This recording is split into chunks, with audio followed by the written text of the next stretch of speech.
En este seminario 4 nos toca ver todo lo referente a los linfocitos T, desde su ontogenia, es decir, cómo se generan las células T, los requerimientos para su activación, los perfiles en la respuesta T y la memoria inmunológica.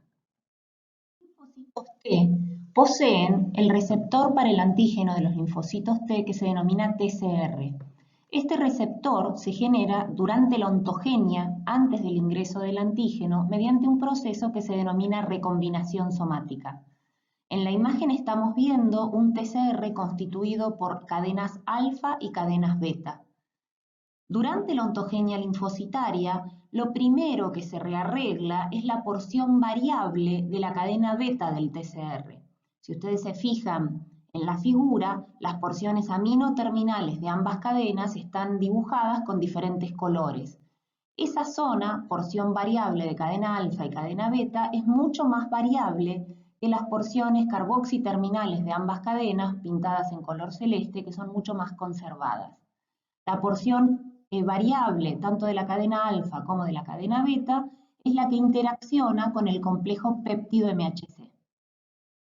Tal como mencionamos anteriormente, lo primero que ocurre durante la ontogenia linfocitaria T es el rearreglo de la porción variable de la cadena beta. Si se fijan, la porción variable de la cadena beta está pintada de 3 colores diferentes.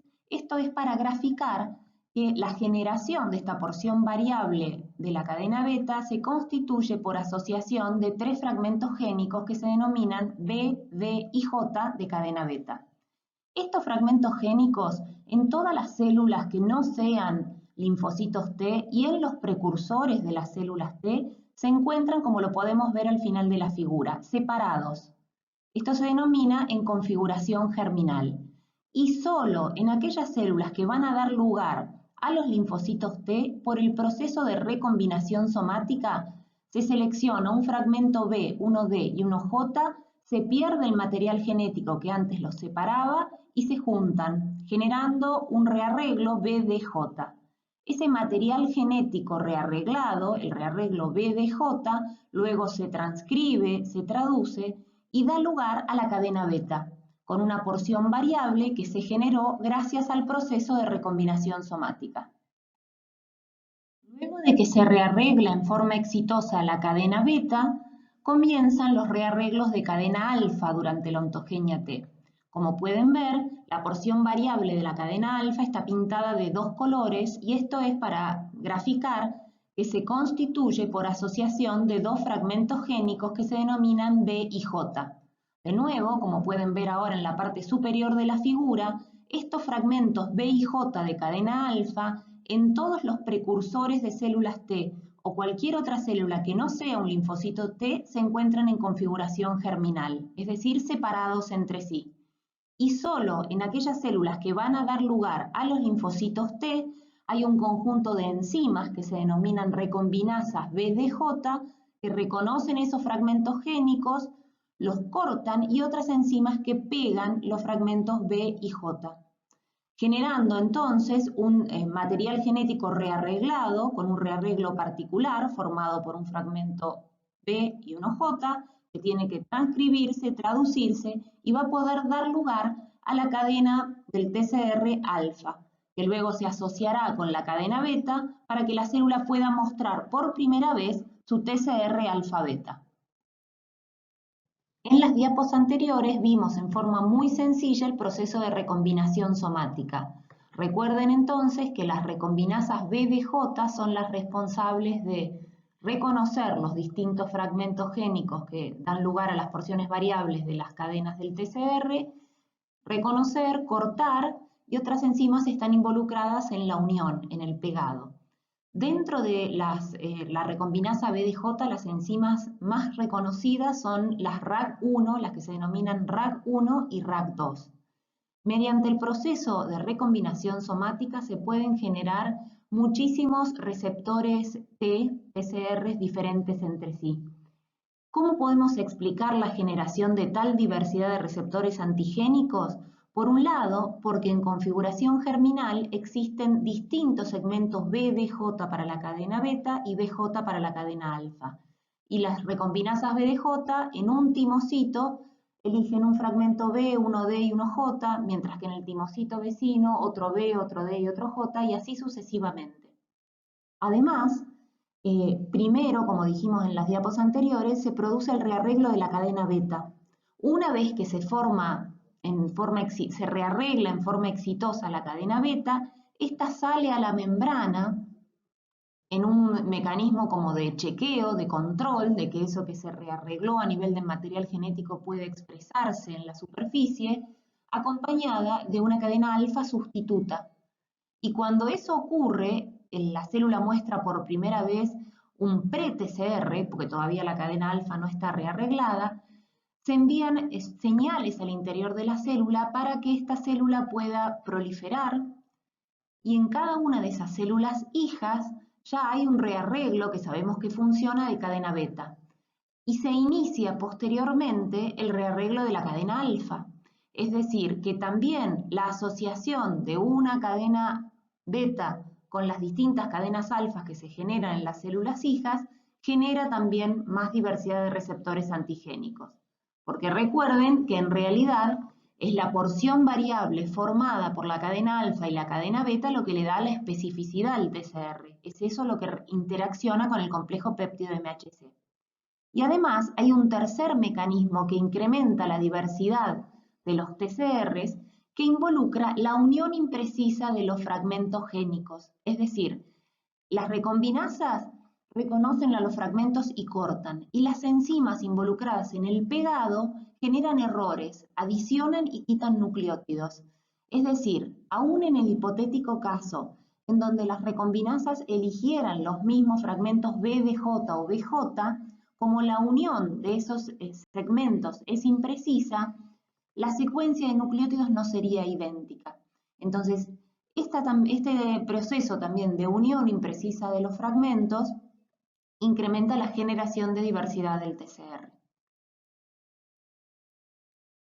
Si bien la célula madre pluripotente hematopoyética que da lugar a todos los leucocitos se encuentra en la médula ósea o en el hígado fetal, los precursores de las células T migran hacia el timo y es en el timo donde ocurren todos los pasos importantes en la ontogenia de estos linfocitos.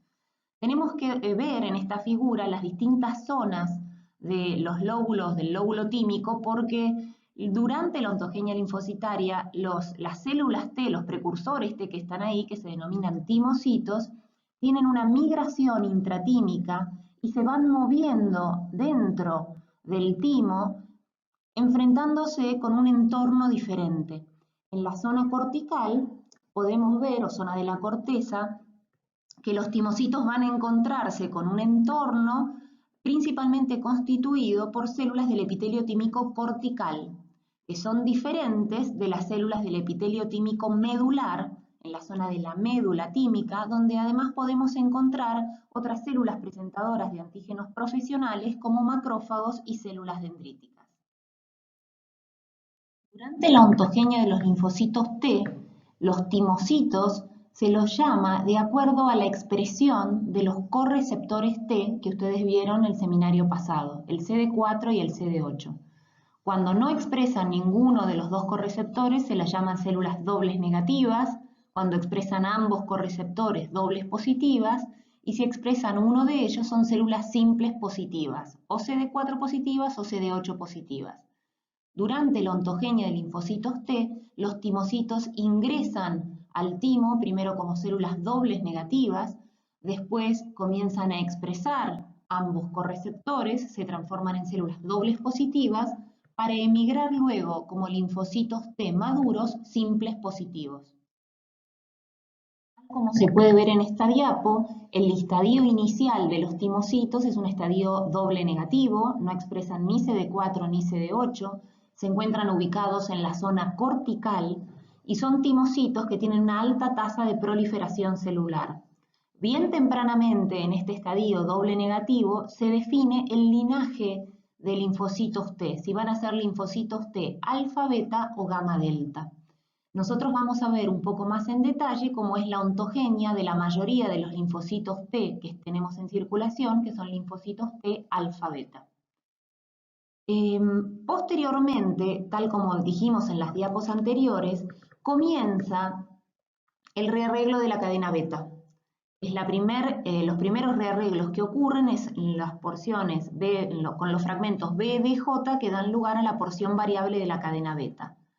Una vez que todas las recombinasas y las enzimas involucradas en el pegado de estos fragmentos logran un rearreglo productivo de cadena beta, este rearreglo BDJ se va a asociar con la porción constante de cadena beta, se transcribe, se traduce, y el último chequeo de que está todo bien es que pueda salir a la membrana de ese timocito acompañado por una cadena alfa sustituta.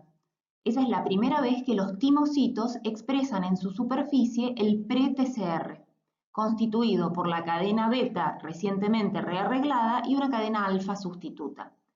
A través de este pre-TCR se transducen numerosas señales que le permiten a la célula proliferar, aumentar el número de células que ya tienen su material genético, ese rearreglo BDJ que sabemos que funciona, y además se transducen señales que inducen la upregulación de CD4 y CD8, es decir, la célula pasa del estadio doble negativo a ser una célula doble positiva. Y en cada una de esas células hijas comienza luego un rearreglo independiente de cadena alfa. Cuando la cadena alfa logra rearreglarse en forma adecuada, y es un rearreglo, decimos, productivo de cadena alfa, se transcribe, se traduce y va a poder salir como último chequeo de que anduvo todo bien en la generación del TCR, tiene que poder salir a la membrana acompañada de la cadena beta. Cuando la célula T muestra por primera vez la cadena alfa y la cadena beta rearreglada, muestra por primera vez el TCR. Esto ocurre en la zona cortical con la célula expresando tanto CD4 como CD8. Una vez que esto ocurre, ahora todos los procesos centran su atención ya no en la generación del TCR que está siendo mostrado en la membrana, sino en la especificidad de ese TCR que se generó. El conjunto de esos procesos se conoce con el nombre de selección tímica o inducción de tolerancia central T. El proceso de selección tímica o inducción de tolerancia central T es un proceso muy complejo que veremos con un poco más de detalle en el seminario de homeostasis y tolerancia. Para poder avanzar hoy con todo lo referente a las células T, lo vamos a ver un poco más sencillo. En esta primera aproximación a la selección tímica, lo que tenemos que recordar es que ocurre sobre timocitos dobles positivos que se encuentran en la zona cortical, mostrando por primera vez su TCR recientemente rearreglado. Como el rearreglo de este TCR tiene un alto grado de azar, es decir, la recombinación de fragmentos génicos BDJ y BJ tiene un alto grado de azar, muy probablemente esos TCRs que están mostrando los timocitos dobles positivos ni siquiera puedan reconocer a las moléculas del complejo mayor de histocompatibilidad que está mostrando el individuo. Por eso es indispensable que para que esos timocitos dobles positivos con sus TCRs recientemente rearreglados puedan sobrevivir, es indispensable que puedan interaccionar con las MHCs del individuo. En esa instancia, ¿quiénes les están mostrando los complejos péptido MHC? Las células del epitelio tímico cortical, que están mostrando moléculas del complejo mayor de histocompatibilidad de tipo 1 y tipo 2 cargadas con péptidos propios. Es gracias a la interacción entre este timocito doble positivo con las moléculas del complejo mayor de histocompatibilidad que muestran las células del epitelio tímico cortical que el timocito se salva.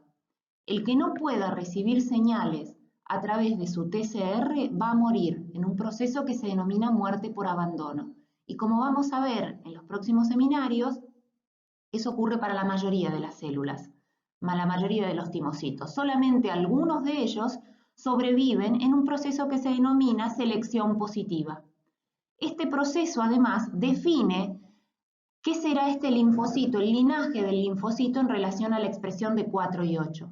Porque si la selección positiva ocurrió en el marco de las MHCs de tipo 1, si luego supera el resto de los mecanismos, emigrará como una célula CD8 positiva. Y si la selección positiva ocurre en el marco de un MHC de clase 2, si luego supera el resto de los mecanismos, emigrará como un linfocito T CD4 positivo. Aquellos timocitos que en la corteza fueron seleccionados positivamente no solamente sobreviven y definen su linaje CD4 y CD8, sino que regulan la expresión del receptor CCR7 que les permite ir en busca de sus ligandos, las quimiosinas CCL19 y 21, que son producidas por las células del epitelio tímico medular. Esto es lo que produce esta migración intratímica que hablábamos hace unas diapos atrás. Es decir, el timocito seleccionado positivamente que logra sobrevivir va a migrar y se mueve desde la corteza tímica hacia la médula tímica. En la médula tímica, las células del epitelio tímico medular tienen una particularidad de poder mostrar numerosas proteínas tejido específicas. Poseen factores de transcripción, el más conocido de ellos es el factor de transcripción AIRE, que desregula genes que deberían estar siendo expresados en otros tejidos. Por eso decimos que la médula tímica actúa realmente como una buena vidriera de proteínas propias. Allí en la médula, aquellos timocitos que reciban señales muy intensas a través de su TCR son considerados peligrosos, autorreactivos, y van a morir en un proceso que se denomina selección negativa. Entonces, fíjense que para que pueda emigrar una célula T madura, es necesario que el timocito doble positivo en la corteza sea seleccionado positivamente sobre una célula del epitelio tímico cortical, que luego pueda migrar hacia la zona medular y atravesar toda la médula superando el proceso de selección negativa, es decir, sin percibir señales muy intensas a través de su TCR. Una vez que esto ocurre, aquellos timocitos que, habiendo sido seleccionados positivamente en la corteza, logran sobrevivir a la selección negativa, van a poder emigrar del timo como células T maduras, simples positivas y autorrestrictas, es decir, capaces de reconocer en el marco de las MHCs que expresa cada individuo. Vale la pena mencionar que como no todas las proteínas propias pueden ser mostradas en la zona medular del timo, todo individuo sano tiene circulando células T autorreactivas que son controlados por mecanismos que vamos a ver más adelante, por mecanismos que se conocen con el nombre de inducción de tolerancia periférica. Entonces, hasta acá hemos visto los mecanismos involucrados en la ontogenia de linfocitos T. Cuando los linfocitos T, superando el proceso de selección positiva y negativa, es decir, la inducción de tolerancia central T, logran emigrar del timo, emigran portando un receptor antigénico para un antígeno que aún no conocen. Por eso se los denominan linfocitos T vírgenes. Son células T maduras vírgenes. Los linfocitos T maduros vírgenes comienzan un tráfico, tal como vieron en el seminario anterior, por todos y cada uno de los órganos linfáticos secundarios en busca del complejo péptido MHC específico. In vivo, las únicas CPAs profesionales capaces de activar a los linfos T vírgenes son las dendríticas. Y el encuentro entre el linfo T virgen con la célula dendrítica portando el complejo péptido MHC se produce en los órganos linfáticos secundarios. ¿Cómo es posible que lleguen las células dendríticas a los órganos linfáticos secundarios? También lo han visto el seminario pasado. Recuerden que las células dendríticas inmaduras presentes en los tejidos pueden activarse por la presencia de PAMPs, TAMPs y citoquinas proinflamatorias. Esa activación de las dendríticas induce la expresión de receptores de quimiosinas como el CCR7, que le permite a la dendrítica migrar, guiado por los ligandos del CCR7, para acceder a la linfa. La célula dendrítica activada además incrementa su capacidad de procesamiento y la expresión de moléculas del complejo mayor de histocompatibilidad y coestimulatorias. De esta forma, la dendrítica puede acceder vía linfático aferente hacia los órganos linfáticos secundarios, se posiciona en el área, en este ejemplo que estamos viendo el ganglio, en el área paracortical del ganglio. Ustedes vieron en la clase pasada que ese posicionamiento en estas áreas particulares se debe gracias a la presencia en estas áreas paracorticales de los conductos fibros reticulares que tienen los ligandos del CCR7, las quimiosinas SL19 y 21, como pegoteadas sobre esos conductos, lo que favorece también el encuentro con los linfocitos T vírgenes. Los linfos T vírgenes que habían emigrado recientemente del timo y están haciendo ese tráfico por todos y cada uno de los órganos linfáticos secundarios, ingresan a los mismos directamente desde el torrente sanguíneo cruzando endotelios HEB. Ingresan a la zona paracortical, también guiados por los ligandos de CCR7, recorren la superficie de las dendríticas que allí se encuentran buscando al complejo péptido MHC específico. Si no lo encuentran, emigran del ganglio y vuelven a circulación para seguir su tráfico por todos y cada uno de los órganos linfáticos secundarios, y si lo encuentran sobre la superficie de la dendrítica el complejo péptido MHC, ya vamos a ver cómo se activan, proliferan, para luego diferenciarse a células efectoras. Ya mencionamos que realmente los linfocitos T que ingresan a los órganos linfáticos secundarios, nosotros dijimos, buscan sobre la superficie de las células dendríticas el complejo péptido MHC. Es decir, las células dendríticas y los linfocitos T tienen una gran capacidad para interactuar unos con otros. Esto es gracias a la interacción entre moléculas de adhesión que expresan el linfo T y las células dendríticas. Estas interacciones están mediadas por LFA1, expresada por los linfos T, y las moléculas ICAM1 e ICAM2, expresadas por las células dendríticas.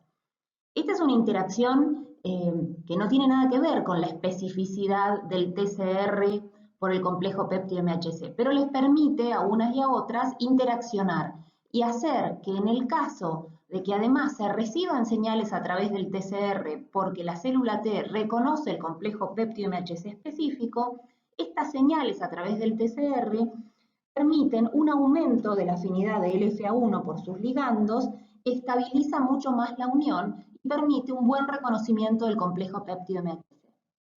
Ahora veníamos diciendo siempre que los linfocitos, cuando reconocen a sus antígenos, se activan, proliferan y se diferencian. Vamos a ver cuáles son los requerimientos de activación de los linfocitos T vírgenes. Un linfocito T virgen necesita dos señales para activarse. La primera señal está dada por el reconocimiento del complejo péptido MHC. El TCR reconoce el complejo péptido MHC y la transducción de esa primera señal está a cargo del CD3. Además, los linfos T vírgenes sí o sí necesitan, para poder activarse en forma adecuada, una segunda señal que se denomina señal coestimulatoria e involucra la interacción de la molécula CD28 con las moléculas de B7 o CD80 y CD86 expresadas por la célula dendrítica madura. Una vez que el linfocito T virgen recibe las dos señales que necesita para poder activarse en forma correcta, se estabiliza el mensajero para IL-2 y ese linfocito T ahora activado puede producir IL-2, secretar IL-2 y además empezar a expresar el receptor de alta afinidad para esa citoquina. Los linfocitos T vírgenes ya expresan receptores para IL-2 pero de baja afinidad. Como pueden ver en la figura, conformados los receptores de baja afinidad por cadenas gamma y cadenas beta. Cuando el linfocito T virgen se activa luego de recibir señal 1 y señal 2, puede empezar a expresar la cadena alfa que constituye el receptor de alta afinidad para la citoquina. Entonces, el linfocito T activado produce IL-2, expresa el receptor de alta afinidad para esa citoquina y puede esta citoquina producida por el mismo linfocito T activado actuar en forma autócrina favoreciendo la proliferación de las células. Se produce una expansión clonal de los linfocitos T a consecuencia de la IL-2 que ellos mismos producen luego de recibir la señal 1 y señal 2 de activación. Cuando el linfocito T puede reconocer la señal 1 y señal 2 sobre la superficie de la célula dendrítica, no solamente el linfocito T se activa, como mencionamos anteriormente, sino que también la célula dendrítica. Por eso decimos que hay una activación recíproca entre la célula dendrítica y el linfocito T. Como vemos en el panel de la izquierda, ahí tenemos al linfocito T virgen que recibe la señal 1 y la señal 2, se activa y a consecuencia de esa activación, el linfocito T, ahora activado, empieza a expresar la molécula CD40L. Esta molécula CD40L puede interaccionar con la molécula CD40 que se expresa constitutivamente sobre la célula dendrítica y la transducción de señales a través de CD40 hace que la célula dendrítica incremente aún más su capacidad coestimulatoria, expresando de esa forma mayores niveles de las moléculas de B7, también llamadas CD80 o CD86. Los linfocitos T vírgenes CD4 positivos como los T vírgenes CD8 positivos necesitan reconocer el complejo péptido MHC y la señal 2, la señal coestimulatoria, para activarse. Pero comparativamente, los linfocitos TCD8 vírgenes requieren un tenor más alto de moléculas coestimulatorias para poder activarse correctamente. Y es ahí donde la interacción recíproca que vimos entre la célula dendrítica y los linfocitos B juega un rol esencial. Como los linfocitos TCD8 vírgenes necesitan mucha más señal coestimulatoria en comparación a los TCD4, en la práctica, la mayoría de las veces es necesario que esa célula dendrítica haya sido tocada o haya interaccionado con un linfocito TCD4 que se activa luego de recibir señal 1 y señal 2, pero que activa recíprocamente a la dendrítica, incrementando su capacidad coestimulatoria, para que ahora sí, ya con la capacidad coestimulatoria incrementada, porque ha sido previamente tocada por un linfocito TCD4, ahora sí esa célula dendrítica tenga todo lo necesario para poder activar correctamente a un linfocito TCD8 virgen. Aquellos linfocitos T vírgenes que, habiendo recibido la señal 1, es decir, reconocer el complejo péptido MHC, no logran recibir la señal coestimulatoria, se van a anergizar. Las células anérgicas pierden la capacidad de volver a activarse, por más que vuelvan a encontrar señal 1 y señal 2, ya no pueden volver a activarse y mueren tempranamente por apoptosis.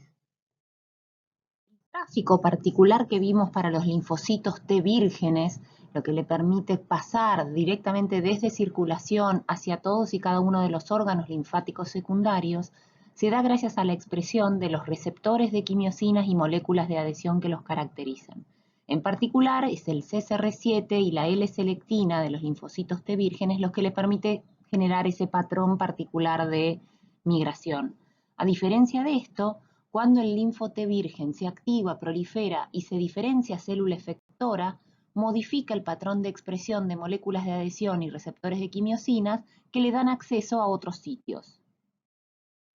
Y aquí de nuevo, las dendríticas vuelven a tener un rol central, porque dependiendo en el momento en que se produce la activación de los linfos T vírgenes sobre la superficie de las dendríticas, dependiendo del tejido donde esto esté ocurriendo, es decir, de qué tejido deriva la dendrítica, las sustancias otras sustancias liberadas por las dendríticas van como a imprimir en los linfocitos T efectores un perfil de asentamiento, es decir, una capacidad de acceder a tejidos particulares. En los ejemplos que están en la figura podemos ver que las dendríticas derivadas de mucosa intestinal, cuando activan a los linfos T vírgenes, liberan ácido retinoico y este ácido retinoico hace que los linfocitos T vírgenes más tardíamente, cuando son efectores o en las células T de memoria efectoras, expresen CCR9 y alfa-4 beta-7, que son moléculas de adhesión y receptores de quimiosinas que le permiten el acceso hacia mucosa del intestino delgado. Mientras que las dendríticas derivadas de la piel, al momento de mostrarle la señal 1 y la señal 2 a los linfocitos T vírgenes, liberan sustancias como el calcitriol, que es la forma activa de la vitamina D3, que permite que las células T efectoras o T de memoria efectoras muestren un patrón de moléculas de adhesión y receptores de quimiosinas que les permiten el acceso, por ejemplo, a piel. Los linfocitos T vírgenes CD8 positivos que sobre la superficie de la dendrítica en el órgano linfático secundario reciban la señal 1 y señal 2 de activación, se activan, proliferan en respuesta a la IL-2 que ellos mismos producen y se van a diferenciar a células T efectoras con capacidad citotóxica. Son linfocitos T citotóxicos. Todo el proceso de activación, expansión clonal y diferenciación en los linfos T citotóxicos se completa aproximadamente con una media de 5 días luego del encuentro con el antígeno. Los linfocitos T efectores, a diferencia de los vírgenes, modifican el patrón, tienen un patrón de expresión de moléculas de adhesión y receptores de quimiosinas diferentes que les permiten ahora a los linfos T citotóxicos poder acceder a tejidos periféricos infectados.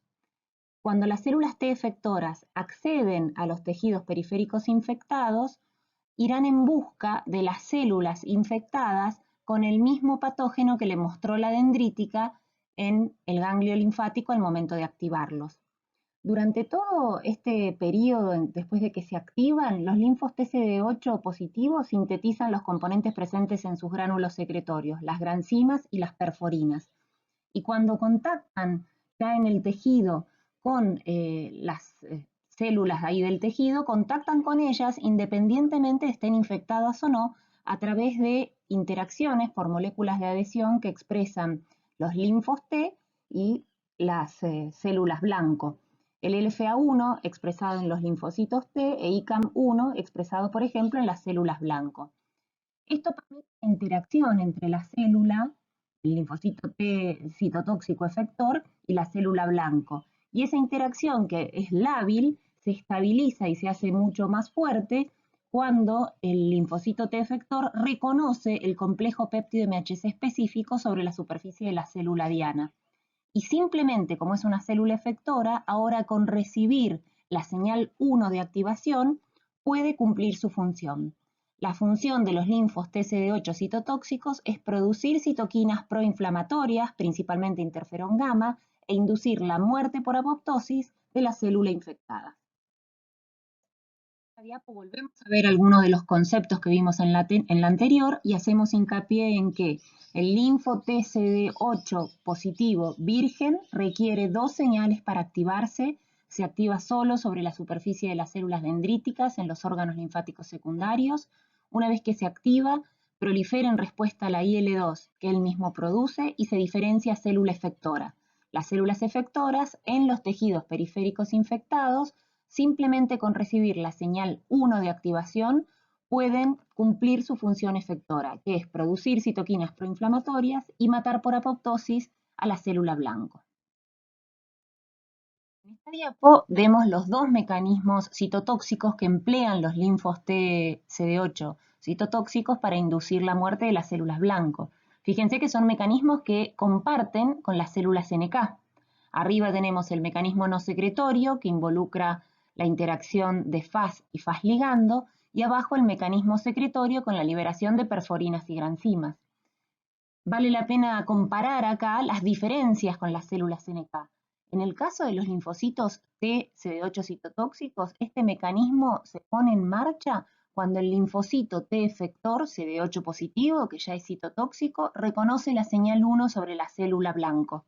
A diferencia de esto, en las células NK, este mecanismo se pone en marcha luego de que la célula NK, en el balance de señales recibidas por los receptores de activación e inhibición, ganan las señales de activación. En este video lo que se muestra son los linfocitos TCD8 citotóxicos marcados en verde frente a una célula blanco en la que reconocen el complejo péptido MHC específico y que cuando se produce este reconocimiento reciben la señal 1 de activación e inducen la muerte de esta célula blanco que cuando muere incorpora el colorante rojo.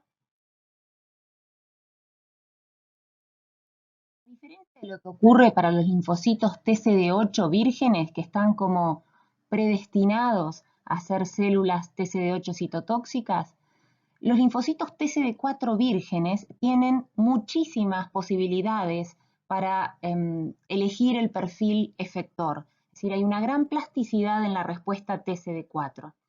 Vamos a ver en las próximas diapositivas que dependiendo lo que ocurra en el momento en que el linfocito TCD4 virgen contacta con la célula dendrítica, más que nada dependiendo del entorno de citoquinas que haya en el medio, se determina o se favorece un determinado perfil efector. En esta diapo lo que estamos viendo es que si al momento de producirse el reconocimiento del antígeno por parte del linfo TCD4 virgen sobre la dendrítica en el órgano linfático secundario, se censa la presencia de IL-12, interferón gamma o IL-18, se favorece la diferenciación de esa célula TCD4 virgen en un perfil efector que se denomina TH1. Esas células TH1, las citoquinas que caracteriza a ese perfil son la producción de interferón gamma e IL-2. Y como vemos ahí en la figura y vamos a ver más en detalle en las próximas diapos, este perfil efector de CD4, las células TH1, participan en la inmunidad frente a microorganismos intracelulares, inmunidad antiviral y también en la autoinmunidad. Diferente de lo que pasaba para las TH1, cuando el linfo TCD4 virgen censa la presencia de IL-21 y existe una alta afinidad del TCR por su ligando en el momento de la interacción entre el linfo T y la célula dendrítica, se favorece la diferenciación del linfo TCD4 virgen hacia el perfil efector T helper folicular, que participa, como vamos a ver en el seminario próximo, en la activación de linfocitos B vírgenes en el proceso que se denomina colaboración TB, permite la respuesta humoral y estas células se caracterizan por la producción de IL-21. Al momento de producirse la activación de los linfocitos TCD4 vírgenes, se censa en el medio la presencia de IL-4, se favorece la diferenciación hacia el perfil TH2. Este perfil TH2 participa en la inmunidad frente a parásitos helmintos y también participa en enfermedades alérgicas y se caracterizan estas células por producir IL-4, 5, 6, 9 y 13.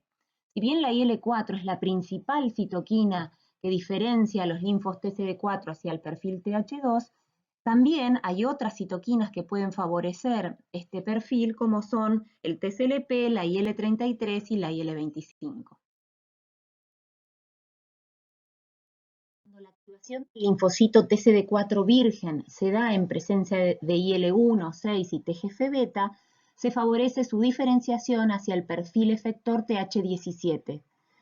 Este perfil se caracteriza por la producción de citoquinas IL-17A, F e IL-22 y como vamos a ver más adelante, participa en la respuesta inmune frente a infecciones bacterianas y fúngicas y también en la autoinmunidad. Como vemos también ahí, las citoquinas IL-21 y IL-23, si bien no participan en la diferenciación inicial o temprana de estas células TCD4 al perfil TH17, contribuyen a su expansión. La presencia de IL-10 y TGF-beta al momento en que el linfocito TCD4 virgen se activa sobre la superficie de la célula dendrítica favorece la diferenciación en un perfil regulatorio. En presencia de IL-10 se diferencian a las células T reguladoras de tipo 1, productoras de IL-10, y en presencia de TGF-beta hacia las células reguladoras TH3, productoras de TGF-beta. Vamos a ver al final de este seminario que estas células participan en la regulación de la respuesta inmune. Bien, cada linfocito TCD4 virgen, al momento que se activa sobre la superficie de la dendrítica en el órgano linfático secundario, va a tener que elegir a qué perfil efector diferenciarse. A lo largo de las respuestas antiinfecciosas, antitumorales e inclusive en autoinmunidad, pueden observarse perfiles efectores como predominantes. Por ejemplo, en ciertas infecciones virales pueden convivir respuestas T efectoras de tipo TH1 junto con la producción de anticuerpos para los cuales se necesitan también las respuestas de las T helper foliculares. Esto puede entenderse porque muchas de las citoquinas producidas por un tipo de linfocito T efector suele inhibir la diferenciación de otros linfocitos TCD4 vírgenes hacia otros perfiles. En el ejemplo estamos viendo que la IL-4, por ejemplo, inhibe la diferenciación hacia el perfil TH1 o TH17, o el interferón gamma producido por las TH1 inhibe la diferenciación hacia TH17 o TH2, y el TGF-beta producido por las T reguladoras inhibe la diferenciación hacia TH2 o TH1. diferenciación de las células TCD4 vírgenes en los distintos perfiles efectores se asocia con la expresión de distintos factores de transcripción. Estos factores de transcripción regulan tanto la producción de las citoquinas que caracterizan cada uno de los perfiles como de los receptores de esos perfiles. En la figura podemos ver que la diferenciación de las células TH1 requiere a los factores de transcripción TBET y STAT4. Estos factores de transcripción están involucrados en la estimulación del interferón gamma por parte de las células TH1 y en la expresión del receptor para IL-12. Y además suprimen la expresión del factor de transcripción GATA3, que tiene un papel central en la diferenciación de las TCD4 vírgenes en el perfil TH2. La función de las células TH1 es la de mediar una reacción inflamatoria en los tejidos periféricos, y ahí el macrófago activado es uno de los protagonistas. La IL-2, producida por las células TH1, promueve la expansión clonal T, mientras que el interferón gamma media la activación del macrófago en un perfil proinflamatorio. Si bien hay otras citoquinas como la IL-1, TNF-alfa, IL-6 y los interferones de tipo 1 que pueden mediar respuestas inflamatorias mediadas por el macrófago, el interferón gamma es la única citoquina capaz de activar plenamente el potencial microbicida del macrófago. Más allá de la capacidad de activar a los macrófagos, el interferón gamma y la IL-2 pueden inducir la activación de las células NK y promover la activación de las células TCD8 y el desarrollo de memoria de las TCD8. Entonces, en conjunto, por un lado, la activación de los macrófagos es importantísima como una buena respuesta inmune frente a microorganismos intravesiculares, y la capacidad de poder activarse las células NK y TCD8 por interferón gamma y IL-2 es clave frente a las infecciones virales.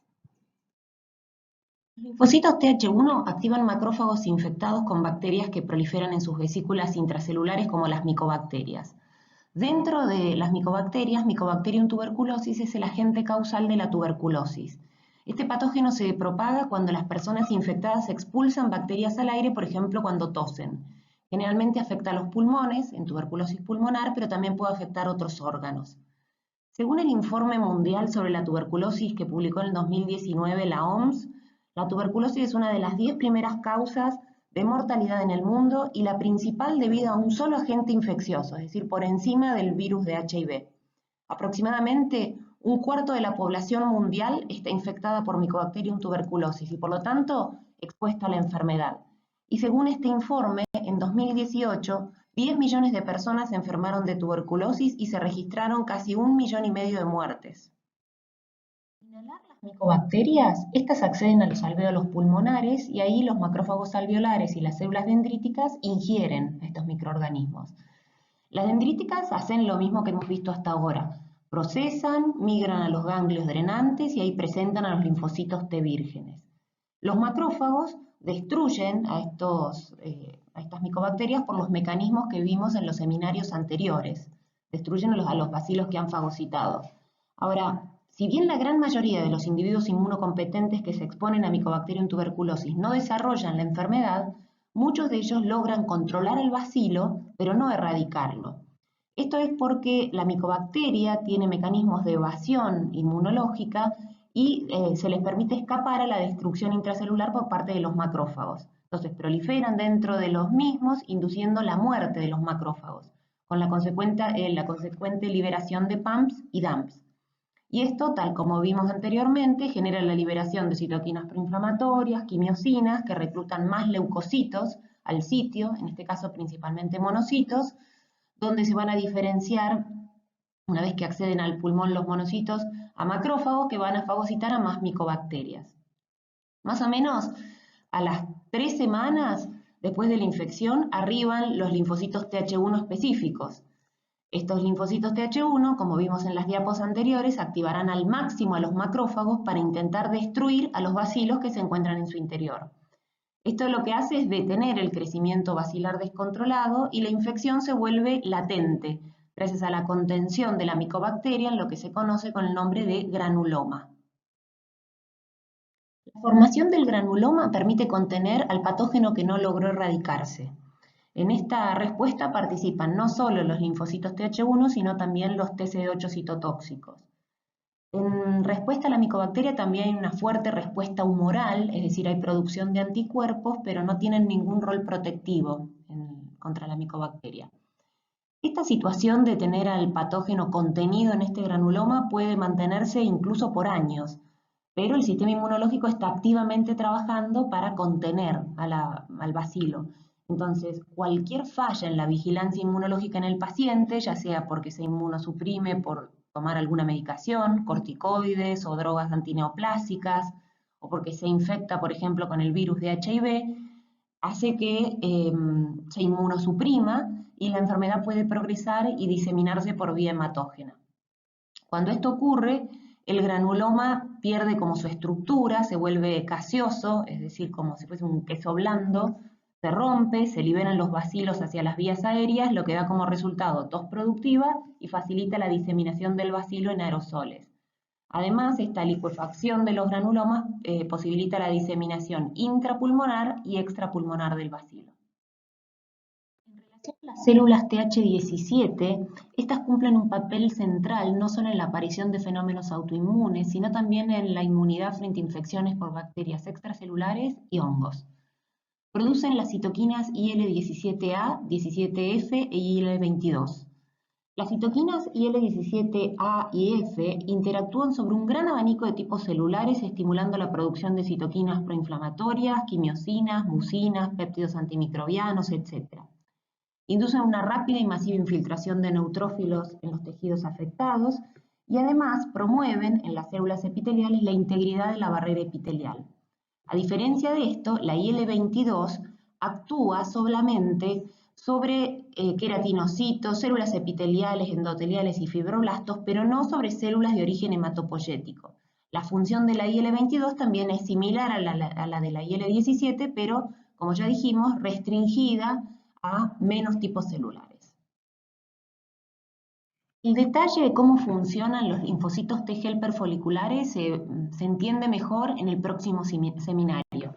Acá podemos adelantar que los linfos T helper foliculares son claves para colaborar con los linfocitos B vírgenes, otorgándoles una segunda señal de activación en las respuestas humorales. En relación a las células TH2, las células TH2 cumplen una función clave en lo que es la respuesta inmune frente a parásitos extracelulares como los helmintos y también participan en el desarrollo de procesos alérgicos y de asma. Esta segunda función o segunda participación de las células TH2 se ve con más detalle luego del primer parcial. La presencia de los helmintos puede ser detectada por células del sistema inmune innato, como los mastocitos, basófilos y células NKT, e induce la producción de IL-4. Esta IL-4 es la que favorece la diferenciación de los linfocitos TCD4 vírgenes hacia el perfil TH2. Estas células TH2, con el perfil de citoquinas que las caracteriza, van a favorecer, por ejemplo, liberando IL-4, que los linfocitos B hagan un cambio de isotipo hacia IgE. Este proceso se entiende y se estudia más en detalle en el próximo seminario. Las células TH2, también en el tejido periférico infectado, van a promover la degranulación de los mastocitos, estimular las secreciones mucosas y estimular el peristaltismo, lo que promueve la expulsión de los parásitos. En esta diapositiva tenemos un detalle de las funciones de las distintas citoquinas producidas por las células TH2 y cómo favorecen la respuesta contra los parásitos. Podemos ver que la IL-9 y la IL-5 están involucradas en la mastocitosis y eosinofilia respectivamente. Como ya dijimos anteriormente, la IL-4 favorece el switch de isotipo o el cambio de isotipo para que haya producción de anticuerpos IgE. Estos anticuerpos IgE específicos para el patógeno van a permitir opsonizar el patógeno para que éste sea destruido a través de citotoxicidad celular dependiente de anticuerpos, por ejemplo. También la producción de IL-13 por parte de las células TH2 actúa sobre el epitelio favoreciendo la reparación y la secreción de moco, y la IL-4 y la IL-13 también permiten la generación de un subtipo de macrófagos que se denominan macrófagos M2, que favorecen la contracción del músculo liso y potencian la reparación de los tejidos.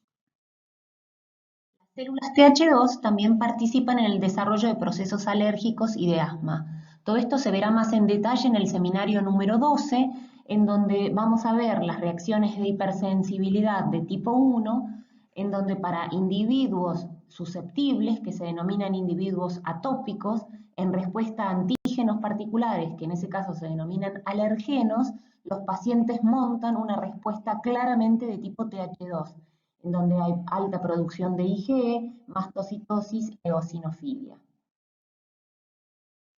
Por último, vamos a ver las funciones de las células T regulatorias, que como vamos a ver en las próximas diapos, estas pueden ser T regulatorias naturales o inducibles. En conjunto, las células T regulatorias participan en la homeostasis y tolerancia, es decir, regulan la actividad de los clones autorreactivos en periferia y limitan el daño colateral en los tejidos asociados a respuestas inflamatorias intensas frente a microorganismos patogénicos y a la flora comensal. Las llamadas células T regulatorias naturales son linfocitos T, CD4 positivos, FOXP3 positivos, que emigran directamente del timo con capacidad regulatoria.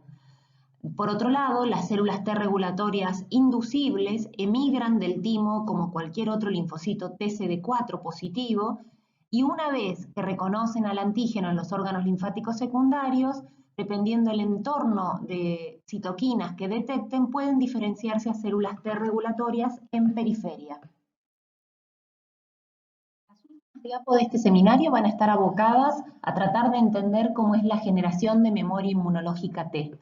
En este gráfico que tenemos en pantalla nos grafica lo que ocurre en una primoinfección, donde comienza la respuesta inmune innata, luego la fase de inducción de la respuesta inmune adaptativa, y como pueden ver acá, la generación de memoria T ocurre posteriormente a la generación de células T efectoras, tal como vamos a ver en las próximas diapositivas. La generación de memoria inmunológica nos asegura que frente a un segundo encuentro con el mismo patógeno, la respuesta sea más rápida y más eficiente. Como pueden ver en este gráfico, en donde se grafica el número de células TCD8 específicas para un determinado epitope, comienzan a aumentar ese número de células T específicas, los linfocitos T efectores llegan a un pico, y posteriormente se produce lo que se conoce con el nombre de contracción del pool efector y las células remanentes se diferencian en linfocitos T de memoria. Como ya mencionamos anteriormente, el beneficio de poder generar memoria inmunológica nos asegura que frente a un segundo encuentro con el mismo patógeno, la respuesta sea más rápida y más eficiente. Acá se ve en este gráfico, en donde se contabilizan el número de células T antígeno específicas, que frente a un primer desafío con el antígeno, comienza la respuesta efectora primaria con los linfocitos T efectores, la contracción del pool efector y la generación de células de memoria, que fíjense que ya están mucho más expandidas que el pequeño conjunto de linfocitos vírgenes que inicialmente se activa por la presencia del patógeno. Frente a un segundo encuentro con el mismo antígeno, hay una respuesta efectora secundaria, vuelve a haber una contracción del pool efector y se amplía aún más la cantidad de células T de memoria. Obviamente esto va aumentando, no hasta el infinito, sino que llega a un plató, pero por sucesivos encuentros con el mismo antígeno se puede ir incrementando la cantidad de células T de memoria. Estas células T de memoria que se generaron pueden activarse, proliferar y diferenciarse a células efectoras, ya sea por volver a reconocer el complejo péptido MHC específico o en ausencia de estas señales a través del TCR. Es decir, por ejemplo, pueden activarse y proliferar en respuesta a la estimulación por citoquinas proinflamatorias, como la IL-12, 18 de los interferones de tipo 1, que se ponen en marcha en respuesta a otras infecciones. Y también en respuesta a citoquinas homeostáticas que pueden ser producidas por las células estromales. Es decir, fíjense la importancia de generar memoria inmunológica T que puede persistir por esta activación que nosotros llamamos bystander, aún en ausencia del antígeno específico. Los linfocitos T de memoria se sustentan como en dos poblaciones. Hay dos tipos de células T de memoria, dos grandes grupos. Unos que son las células T de memoria centrales y otras las células T de memoria efectoras. Las células T de memoria centrales son lo más parecido a los linfocitos T vírgenes, expresan CCR7 y L-selectina, y poseen un patrón de migración similar a los linfocitos T vírgenes. Por el contrario, las células T de memoria efectoras no tienen CCR7 ni L-selectina y poseen un patrón de migración más parecido a las células T efectoras. Entre ellas hay unas que se denominan células T de memoria efectoras residentes y pueden formar poblaciones estables en los tejidos. Para terminar la clase vamos a tratar de ver qué es lo que ocurre en un individuo que se infectó, montó una respuesta T efectora y generó células T de memoria efectoras. ¿Qué ocurre con la activación de esas células T de memoria y la dinámica de la respuesta T de memoria frente a una reinfección? En un individuo que ya generó células T de memoria, mientras no vuelva a estar infectado, podemos ver que en los tejidos las células T de memoria efectoras residentes pueden alojarse en esos sitios y realmente actuar como centinelas. Frente a una reinfección, son estas células T de memoria efectoras residentes las que primero pueden responder.